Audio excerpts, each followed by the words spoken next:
Hi, this is Anna at ccghouse.com, CCG House Games, Vancouver, Washington. We're going to do another box opening for Zendikar Rising. Except this time we're going to do the set boosters. Set boosters are a new product that they have come out with, designed to optimize the pack opening experience. Chris Botello will be joining me. Hello. And let's get to it.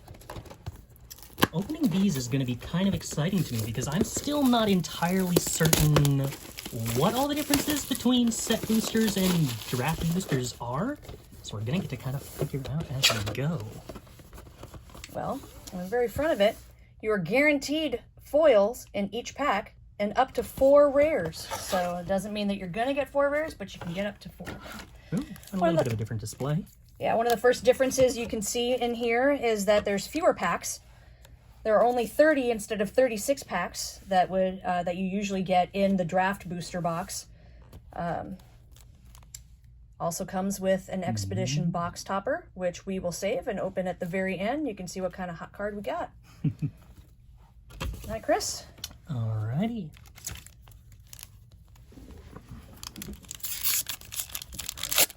Around like this, you can do it. Let's see. Alright. I'm figuring out how cameras work. Ooh, alright, which way are we going? Oh, we got dual-sided cards, that's why. Ooh, alright. Look at that art card. It's a full art card, reminiscent of Modern Horizons. Each Modern Horizons pack had full art cards that were numbered. Looks like there's 81 in this particular set. On the back is space for artists to draw or do signatures. And we got full art lands back. I've not seen all of the arts for these yet, so I'm probably going to take moments to appreciate as we go on. We got Oblivion's Hunger, Agra Constrictor, Ghouldra's Mucklord, what is almost certainly the cutest card in the set, which is just a wonderful start to this. Fearless Fledgling, Roiling Regrowth, our flip card, Vastwood Fortification. These are going to be really interesting. I'm excited to see how those affect standard.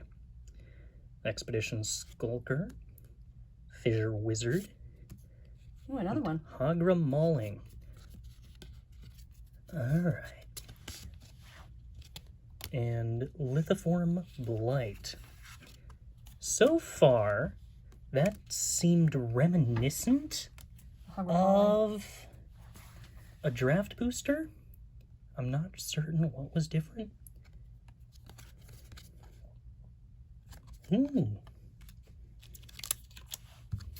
Well, 2 modal cards is not something I've seen in a draft booster pack yet. Let's see. There are 12 playable cards inside these instead of 15. You get an art card, and a small percentage of the art cards will come signed by the artist. Oh! So that's pretty exciting for those of us who really love the art and the feel of what happens in the sets. So we need to start flipping these over carefully, looking for signatures, huh? Yeah. Well, that's a little fun mini game. So what are your thoughts on the modal Same cards? stuff. How much do you think it's going to affect people being able to choose between a creature or a spell or a land? I'm not entirely certain. It's one of the mechanics that I think is going to take more playtesting than many we've seen in the past. Kind of reminds me of Companion in that it was just so radically different from anything we've done in the past. This is a pretty good example, Jwari Disruption, which is either a tapped blue land or a 2-mana Force Spike, which can force your opponent to play off curve if you're representing it. But the opportunity cost of running them in terms of playing tap lands instead of dual lands or untap lands versus do you run way more lands than a typical deck does, it's going to be really interesting to see how that plays out and how much you're giving up versus how much you're gaining if you're not missing land drops as often. All right. Crag Plate Baloth, 5 green, 6/6, can't be countered, hexproof, haste. Got a lot of tasty things on it. Being the kind of person who usually runs a counter spell, I'm not happy to see it, but I understand where it's coming from. And another foil, and a second rare. This looks like this is probably from the much talked about mythical list. It's got a planeswalker symbol in the bottom left, reminiscent of mystery boosters. Interesting. A reprint of Sedgesliver from Time Spiral. Do you know if this card was in mystery boosters, or is this a totally new printing with the same treatment? I don't know, but there are cards on the list that were not printed in mystery boosters. And they would have exactly the same treatment. Not every pack is going to come with the cards from the list, but enough to make them really exciting. And the list cards are only available in the set boosters, maybe the collector boosters? Uncertain. So, all right, let's get through this. Ooh, look at that. I believe that's Anawan, the Ruin Thief. No signatures yet. Not yet. Someday, we can only hope. I'm not sure if it's my familiarity with the old ones, but it seems like the colors are more vivid and on the new Zendikar basics.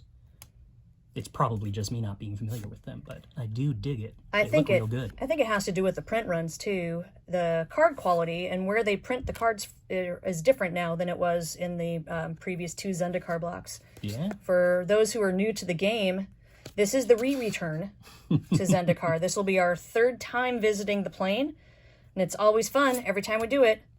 That's a whole lot of green. Zagras, Thief of Heartbeats.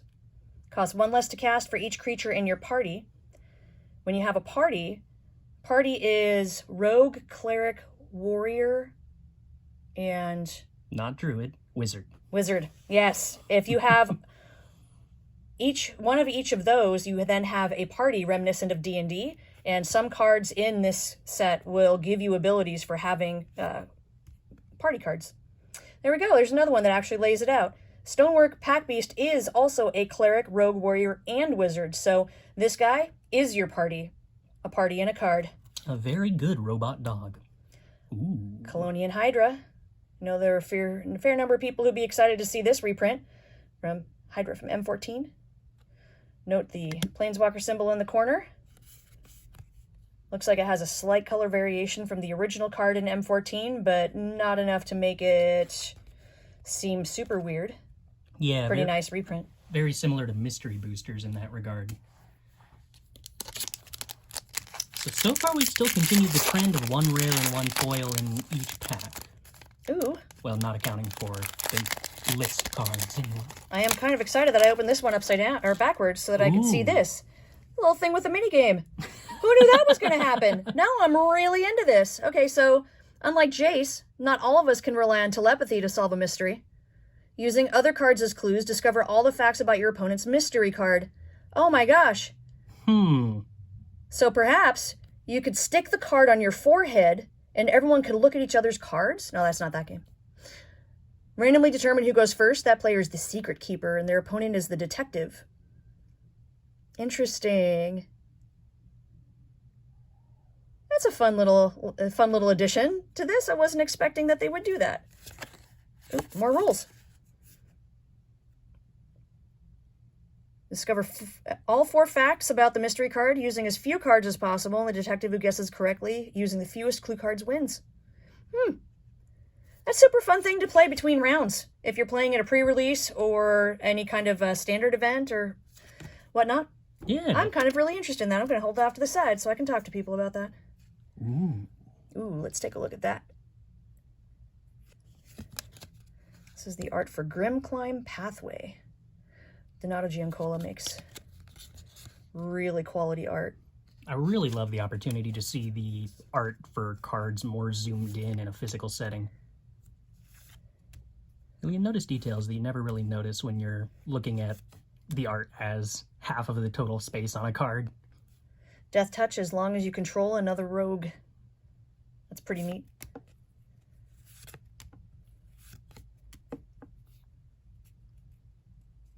Whenever you cast an instant, sorcery, or a wizard, Umara gains flying until end of turn. Or tapped island. I don't know. This reprinted Tormenting Voice I'm kind of interested in. Kind of think it's neat that they printed that card again. Bright Climb Pathway. Here we That's go. awesome. Look at that. These will probably be the defining cards of the set, at least as far as maybe not like competitive power level, but competitive interest. I've seen a lot of interest in these modal double-faced cards for older formats that care about curving out, but are only two-color decks. They don't have the same drawbacks as the fast lands if you're trying to actually curve out and play 4-drops on curve. And they're going to make deck building in Standard really, really cool. Ooh, another minigame? Let's see. Our previous minigame was Booster Sleuth. And this one is strictly better. An improvement already.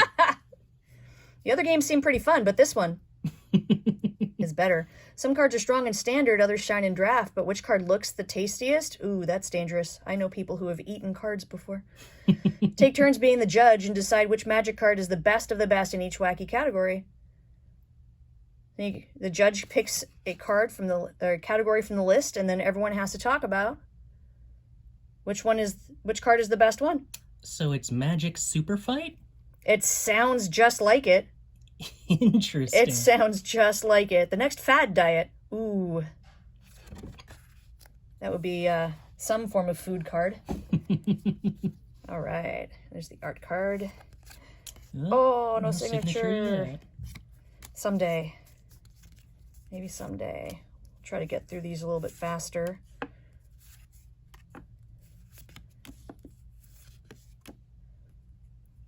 If you don't have enough drakes, you can have a roost of drakes. Blood Chief's Thirst. Ooh. Alternate frame. Yeah, so these are the showcase cards for this set. Made to look like adventure posters from Days Gone By. Has alternate art that's usually pretty epic. That's the first one I've seen that doesn't really look like Art Deco. Yeah, that's true. Ooh. That's one fearsome looking bird. Skyclave Relic. Mind Rain, great card to have. It's a common. Still does great things if you love playing black. All right. Why don't you open some packs, Chris? Alrighty.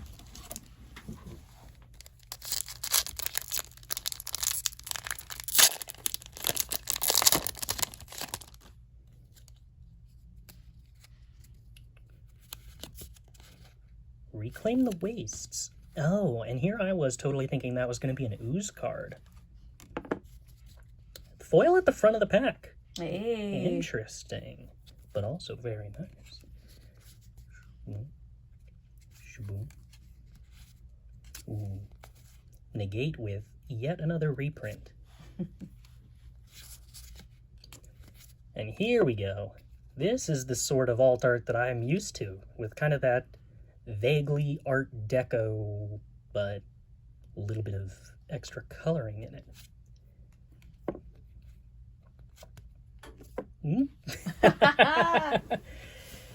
Oh, lights on a timer. There we go. And we're back. Alright, where were we? Relic Golem. Archpriest of Iona. If there is to be a party deck in Standard, this will probably be the defining card. And if there is, this will probably be a role player. Malakir Blood Priest. Very reminiscent of Yashino Pyromancer. And Ooh. another list card, one of our old Zendikar friends from the first time around, with Level Up. Nifty. Excellent, excellent. All right, another pack. And You're way another better at game. opening mini games Goodness. than me. This one's called Base Race. Compete You open 3 packs, give 1 basic land to each player, and then remove any remaining land cards, and any cards without magic card backs. Shuffle the remaining cards and deal 11 to each player. Each player then looks at their cards, arranges them face down in a 4x3 grid opposite their opponent. Weird. Huh. Each player moves one of their cards 1 space, either vertically or horizontally, not diagonally, and not onto a space occupied by another card. You can use your turn to move a card safely to an empty space. This one's going to take a minute for me to figure out how quickly you can do this between rounds. Super fun, though. I really like this idea of them just coming up with cards, you know, just like little mini games. It's really neat. I think most of us know who this guy is. This guy is bigger and bigger with every set that he shows up in. I'm excited for the inevitable 5-color version. Ooh, this is this set's version of the Cup Island. I love the structure of that. Water still coming out the top. Civilization develops in a cup.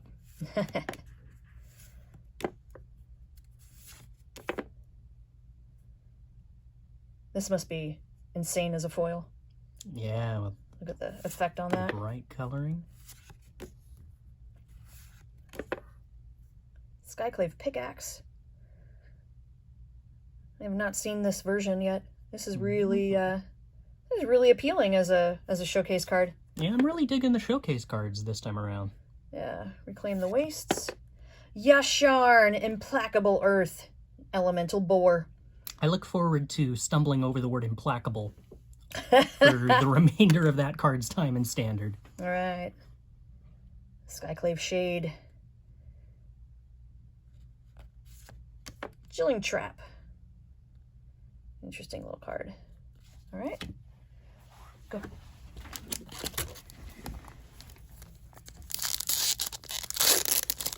Ooh, we do a minigame this time around. Booster Blitz.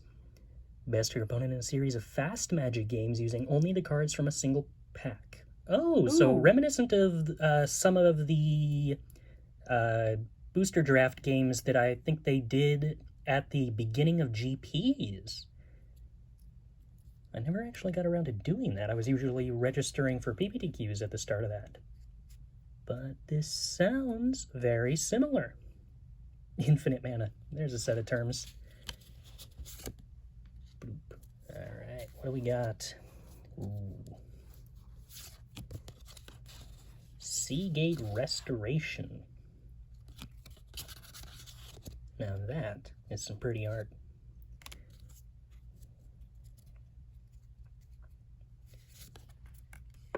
Scale the Heights. A card that is probably way worse than I think it is, and yet somehow I'm continuing to put 4 copies of in every deck. Isn't that just how it always seems to go?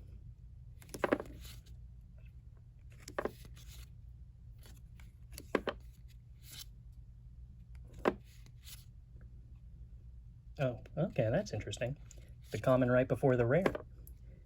Tabaraks, Hope's Demise. Cleric Tribal. And the foil. All right.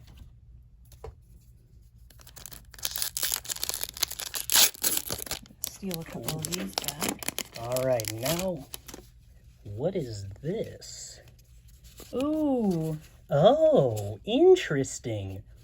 You can get tokens with... Game explanations. All right. That's really great for brand new players. If you're trying to teach somebody new how to play the game, sometimes having tip cards show up in booster packs is a great way to help explain people who maybe don't know.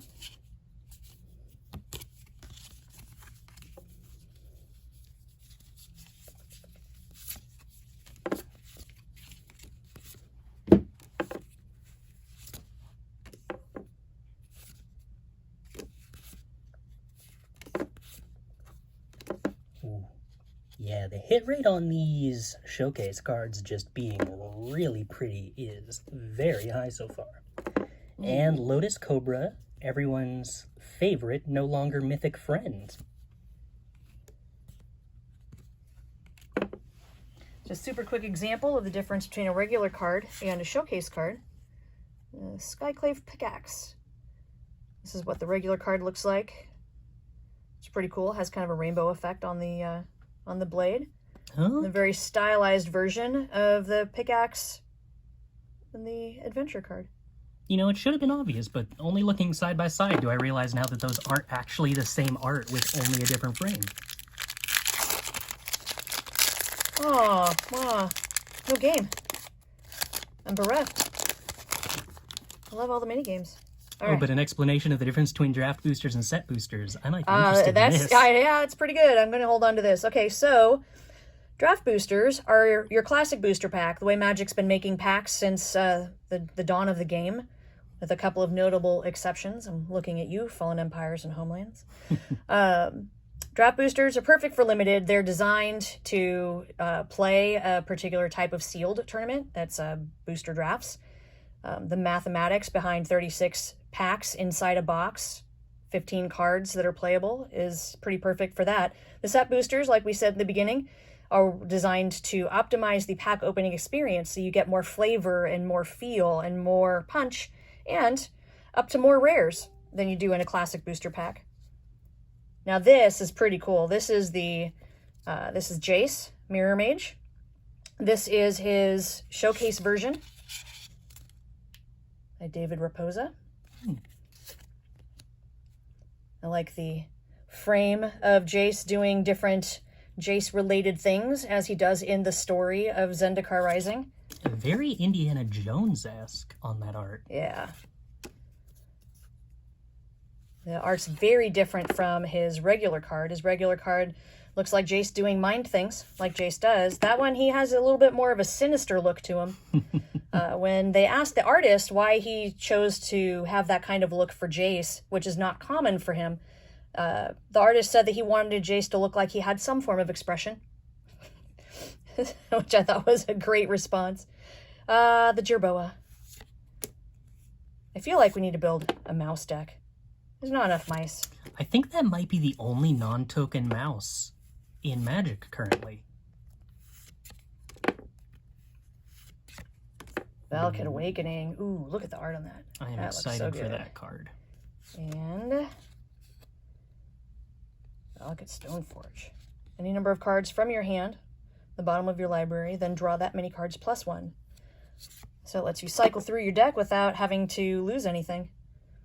Territorial Scythe Cat, beautiful foil treatment. Plant. I just love the art on that. I don't know why there's purple on it, but it's so unique. I just can't get over it. We're very conditioned in Magic to say, ooh, flower that looks purple? All right, that must be amazing. All right. Let's get these a little bit faster. Magmatic Channeler. It's pretty outstanding. Like, I love the art in these newer sets. Like, I like the classic art. But the newer sets, sometimes in traditional methods, but sometimes in digital, just has a lot of pizzazz. There's a lot of uncommons in this pack. I'm pretty okay with that. Springmantle Cleric. Oh, look at all the flowers. All the flowers on that elk. Kabira Takedown. Dun dun dun. Tapland. The Cleric of Chill Depths. Bring on the chill jokes. Another Tabarax. Bubble Snare. Guy with a goofy look. Vidalian Illusionist. Look at that. It's a pretty old school card from Weatherlight. And now everyone knows how phasing works. I'm sure. Well, if they didn't before, they do now.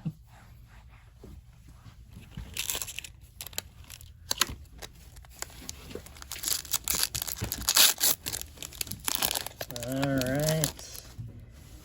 Well, what do we got? Whoop. No signatures yet.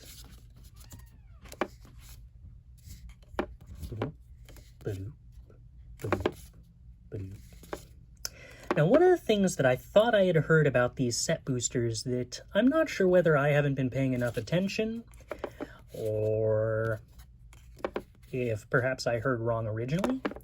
I thought that the set boosters were supposed to be more thematic, that within the booster itself, there would be some